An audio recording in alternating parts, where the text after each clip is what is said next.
अप्रैल 2025 में भारतीय रुपया और अमेरिकी डॉलर के बीच का रिश्ता अब एक बार फिर चर्चा में है। जरा गूगल कीजिए और आपको पता लगेगा कि रुपया मजबूत हुआ है और डॉलर के मुकाबले इसकी कीमत में सुधार देखा जा रहा है। पिछले कुछ महीनों में रुपए की कीमत 87 रुपीस पर डॉलर तक गिर गई थी, लेकिन अब ये 85 रुपीस के आसपास बना हुआ है। ऊपर से देखने पर यह सिर्फ एक चार्ट पर कमजोर होते डॉलर की कहानी दिखती है, लेकिन इसके पीछे एक गहरी जियोपॉलिटिक्स की कहानी छिपी है। ये कहानी है पावर को बैलेंस करने की, वैश्विक प्रभाव की और उन रणनीतियों की जो देश अपनी मुद्रा को मजबूत करने के लिए बनाते हैं। आज हम इस मुद्दे को सिर्फ आंकड़ों से नहीं बल्कि जियोपॉलिटिक्स के नजरिए से समझेंगे। रुपया क्यों मजबूत हुआ, आखिर डॉलर क्यों गिर रहा है, और सबसे जरूरी सवाल, क्या ये बदलाव किसी बड़े खतरे का संकेत तो नहीं है। रुपए की मजबूती। पिछले कुछ सालों में भारतीय रुपए की स्थिति में उतार चढ़ाव कोई नई बात नहीं है। साल 2025 की शुरुआत में रुपया 85 रुपीस पर डॉलर के आसपास था, लेकिन मार्च तक ये 87.5 रुपीस पर डॉलर तक पहुंच गया। लेकिन इसमें अब सुधार दिख रहा है। इस बदलाव को समझने के लिए हमें सिर्फ रिजर्व बैंक ऑफ इंडिया के हस्तक्षेप या फॉरेन एक्सचेंज रिजर्व पर ध्यान देने की जरूरत नहीं है, बल्कि हमें वर्ल्ड पॉलिटिक्स के खेल को भी देखना होगा। 2025 में हमारी दुनिया एक मल्टीपोलर वर्ल्ड सिस्टम की ओर बढ़ रही है। अमेरिका जो दशकों से पूरी दुनिया की इकोनॉमी का केंद्र रहा था, लेकिन अब उसे नए खिलाड़ियों जैसे कि चीन, भारत और यहाँ तक कि रूस से भी चुनौतियां मिल रही हैं। अमेरिका का प्रभाव अब कम होने लगा है। कहीं न कहीं भारतीय रुपए की मजबूती इस बदलते संतुलन का हिस्सा है। इसका पहला कारण है भारत की बढ़ती जियोपॉलिटिकल लेवरेज। भारत ने हाल ही के वर्षों में अपनी विदेश नीति को मजबूत किया है, खासकर इंडो पैसिफिक क्षेत्र में। क्वाड, जिसमें भारत, अमेरिका, जापान और ऑस्ट्रेलिया शामिल हैं, उसके जरिए भारत ने चीन के बढ़ते प्रभाव को काबू करने में अहम भूमिका निभाई है। China is the greatest long-term strategic threat to the security of the 21st century. इस रणनीति का असर हमारी मुद्रा पर भी पड़ रहा है। दूसरा कारण है भारत की एनर्जी डिप्लोमेसी में बदलाव। तेल और गैस जैसे संसाधन वैश्विक अर्थव्यवस्था के लिए रीढ़ की हड्डी हैं और ये ज्यादातर डॉलर में खरीदे जाते हैं। लेकिन भारत ने अब रूस जैसे देशों के साथ बायलैटरल ट्रेड को रुपए में शुरू किया है। 2025 में रूस यूक्रेन संकट के बाद वेस्टर्न सैंक्शंस झेल रहे रूस को अमेरिका ने खुद ही वैकल्पिक मुद्रा की तलाश के लिए मजबूर कर दिया और भारत ने इस मौके का फायदा उठाया। इससे डॉलर की मांग कम हुई और रुपए को भी सहारा मिला। डॉलर की कमजोरी। अमेरिकी डॉलर को समझने के लिए हमें पहले इसके वैश्विक दर्जे को समझना होगा। दूसरे वर्ल्ड वॉर के बाद ब्रेटन वुड एग्रीमेंट ने डॉलर को पूरी दुनिया की रिजर्व करेंसी बना दिया, लेकिन 2025 तक इस स्थिति में अब दरारें आने लगी हैं। पहला कारण है अमेरिका में चल रहा अंदरूनी संकट। यूएस में पॉलिटिकल पोलराइजेशन और इकोनॉमिक इनइक्वालिटी तेजी से बढ़ रही है। इन्फ्लेशन में कमी आई है, लेकिन फेडरल रिजर्व की इंटरेस्ट रेट में बदलाव की अनसर्टेनिटी ने निवेशकों का भरोसा अमेरिका में कम किया है।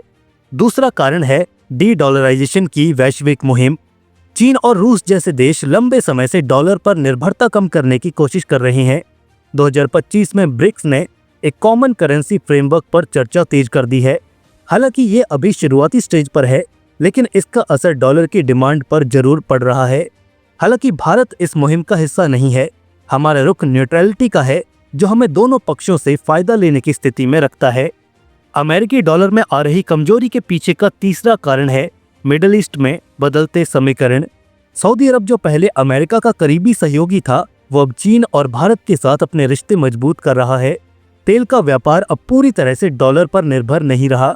अगर ये देश रुपए या युआन में तेल बेचने की ओर बढ़ते हैं तो डॉलर की स्थिति और कमजोर हो सकती है। अप्रैल 2025 में ओपेक के तेल उत्पादन के बढ़ाने के फैसले ने भी क्रूड ऑयल प्राइसेस को स्थिर कर दिया, जिससे भारत जैसे आयातक देशों को थोड़ी राहत मिली और रुपए पर दबाव भी कम हुआ।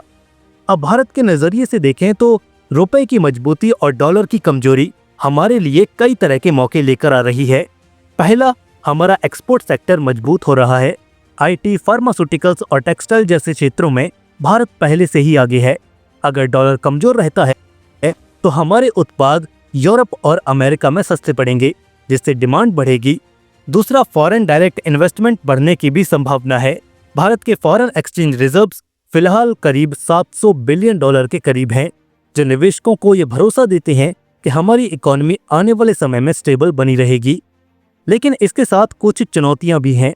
पहली चुनौती है ग्लोबल सप्लाई चेन में अस्थिरता की।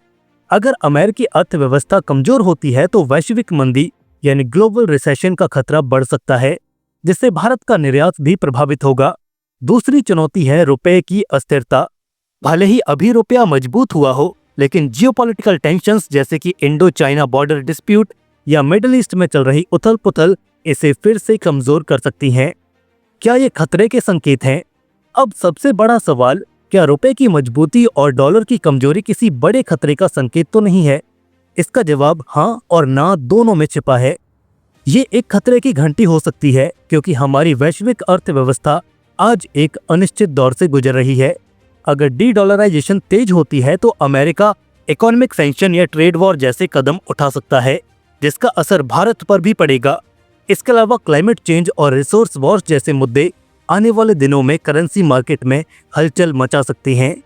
इसको हम खतरा नहीं मान सकते, क्योंकि भारत अभी एक मजबूत स्थिति में है। हमारी न्यूट्रल फॉरेन पॉलिसी, बढ़ता हुआ मैन्युफैक्चरिंग सेक्टर और डिजिटल इकोनॉमी हमें संकट से निपटने की ताकत देती हैं। लेकिन ये मजबूती तभी तक बनी रहेगी जब तक हम अपनी रणनीति को सही दिशा में ले जाएंगे। भविष्य की राह। तो दोस्तों, रुपया फिर से मजबूत हुआ है और डॉलर गिर रहा है, लेकिन ये सिर्फ आंकड़ों की बात नहीं है। इसके पीछे एक कॉम्प्लेक्स जियोपॉलिटिक्स छिपी हुई है, जिसमें भारत एक महत्वपूर्ण खिलाड़ी बनकर उभर रहा है। लेकिन जैसे ही यहाँ सिचुएशन चेंज होती है तो ये पूरा मामला भी उल्टा पड़ सकता है। आने वाले महीनों में आरबीआई की नीतियाँ, वैश्विक घटनाओं और आर्थिक रणनीति पर नजर हमें पूरी तरह से रखनी होगी। दोस्तों, इस पर आपकी राय क्या है? क्या भारत इस मौके का फायदा उठा पाएगा? हमें कमेंट सेक्शन में जरूर बताइएगा। ऐसे ही जियोपॉलिटिकल वीडियोस देखने के लिए हमारे चैनल को जरूर से सब्सक्राइब कर लें। जल्द मिलेंगे ऐसे ही एक और नए रोचक वीडियो के साथ। तब तक के लिए जय हिंद, वंदे मातरम।